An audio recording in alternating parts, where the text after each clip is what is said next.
제가 이진숙 방통위원장님께 질문을 드릴 거고요. 김유열 사장께 질문을 드리겠습니다. 그리고 증인으로 나와주신 신동호 사장께도 질문을 드리고 이호찬 위원장님께도 질문을 드릴 텐데 신동호 사장과 이호찬 위원장은 다른데 앞으로 좀 먼저 나와서 준비를 해주시면 좋겠습니다. 네.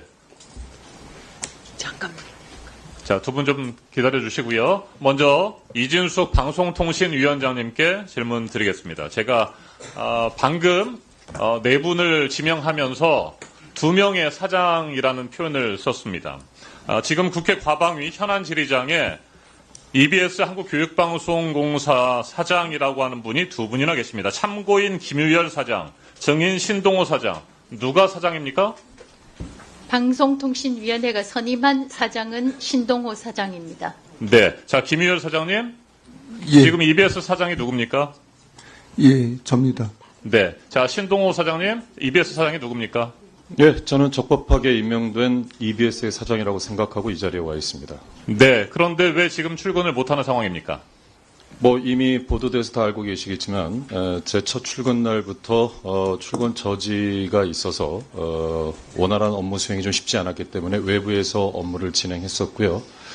이후 가처분 신청이 1심에서 인용이 됐기 때문에 지금 현재는 제가 출근하지 않고 있는 상황입니다. 네. 자, 방금 언급하신 첫 출근 현장의 모습을 영상으로 준비했습니다. 여러분 함께 보시겠습니다.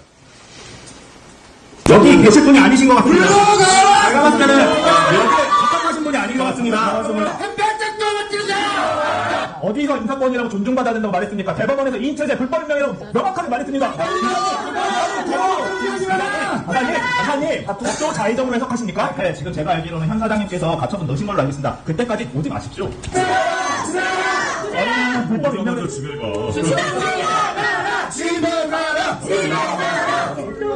네. 자, 지금 맨 마지막 화면을 좀 정지시켜 주시고요. 네. 제가 질문하는 동안에 그 영상을 좀 다시 한번 소리 없이 틀어주셔도 좋을 것 같습니다. 맨 마지막 화면 여러분 기억하실지 모르겠습니다. 웃으면서 팔짱을 끼고 있는 모습이었습니다. 저는 뉴스를 보면서 깜짝 놀랐습니다. 그러면서 하나의 사자성어가 떠올랐습니다. 의기양양. 그래서 제가 그 사전을 좀 찾아보니까 뜻한 바를 이루어 만족한 마음이 얼굴에 나타난 모양. 그런 심정이셨습니까? 제가 첫 출근 당시에 노조에서 출근 저지를 했었던 때 제가 했던 첫 번째 멘트는 이거였습니다. 우리 대화 좀 합시다였습니다. 저는 불필요한 오해와 잘못된 왜곡된 내용에 대해서 대화를 하고 싶어서 대화를 하자라는 게 제 첫마디였고 시종 일관 저는 그런 태도로 출근 저지 때마다 발언을 해왔습니다. 네, 그렇습니까? 됐습니까? 네. 됐고요. 다시 한번 이 장면 한번 틀어주십시오. 맨 마지막 부분에. 네. 웃으면서 팔짱을 끼고 있는 모습이 그렇게 직원들과 적극적으로 대화를 하려고 하는 그런 마음이었는지 저는 궁금하고요. 제가 이때 화면을 보면서 EBS 직원들이 아무리 떠들고 출근을 방해해도 나는 EBS 사장이다. 뭐 이런 심정이 아니었을까라고 생각을 했었습니다. 자, 김유열 사장님. 예, 중대한 위법이 있다면서 신임 사장에 대한 임명 집행정지 가처분 신청과 임명처분 무효 확인 본안 소송을 제기하셨군요. 예. 왜 중대한 위법이 있다고 판단하셨습니까?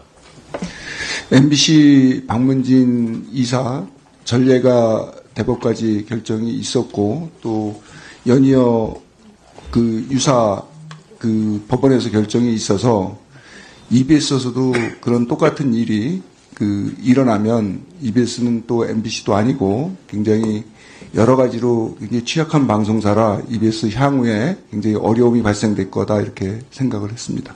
네. 자, 이진숙 위원장님. 사장으로 인정하지 않으시는 김유열 사장께서는 중대한 위법이 있다고 주장을 하셨습니다. 그리고 실제로 4월 7일 법원은 신동호 사장에 대한 임명처분 무효 확인 소송의 집행정지 신청을 받아들였습니다.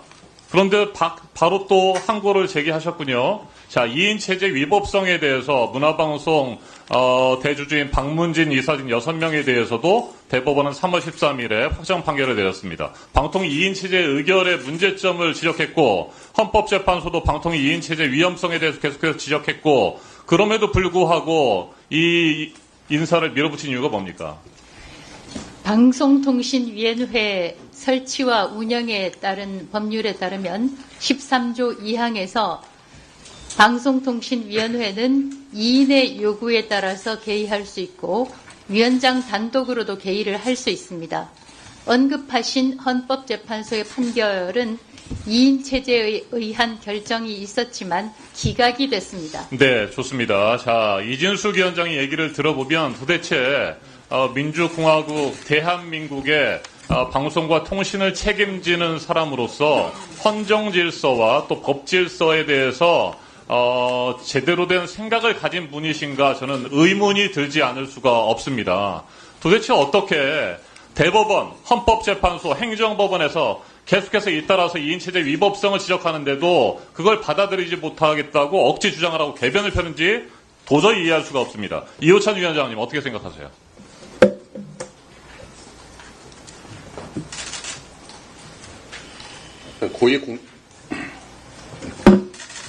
네, 시간을 좀 멈춰주시고 네, 준비되면 네, 말씀 시작해 주시죠.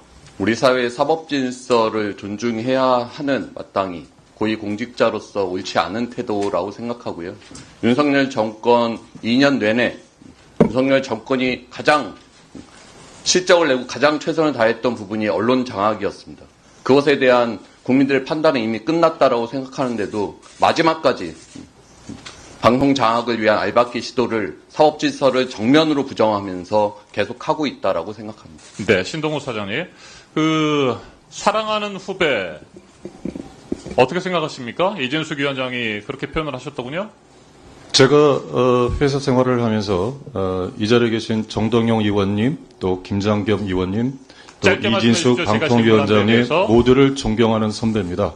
또 그분들이 과히 저를 그렇게 나쁘게 보지 않았다고 생각하고요. 네, 자, 제가 됐습니다. 28년 가까운 자, 회사 생활을 멈추세요. 하면서 네, 그릇되지 멈추시죠. 않게 살았다는 됐습니다. 뜻이라고 생각합니다. 네, 자, 교육은 정치에 휘둘리지 않아야 된다는 거 인정하십니까? 인정합니다. 네, 그래서 교육방송은 정치적 중립성을 갖춰야 되겠죠.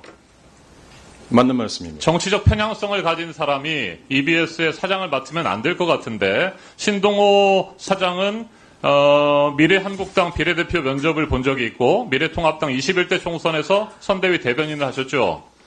네, 정치적 편향성이 있는 인사다라고 하는 비판이 있습니다. 저는 그 부분에 대해서 누차 여러 번 이야기했습니다만 EBS 이사회 이사 재직 시에 이사회 회의록을 보셔도 나옵니다만은 저는 한 개인의 특히 공직에 있는 사람의 정치적 성향은 투표소에서 기표할 때 표현하는 것이라고 이야기했고 어떤 경우에도 진영 논리에 따라서 움직여서는 안 된다는 것을 이사회에서 수도 없이 강조했고 또 그렇게 진행해 왔습니다. 그렇게 강조하는 게 중요한 것이 아니고 신동호 씨가 그동안 해왔던 여러 가지 행태들이나 언행들을 보면 정치적 편향성이 있다라고 하는 부분들을 지적을 하는 겁니다. 정말 죄송한 말씀입니다만 의원님께서 구체적으로 제 어떤 행태와 언행이 정치 편향적이라고 생각하시는지 저는 오히려 궁금합니다. 자, 이정원 의원님 추가 질의하시고요.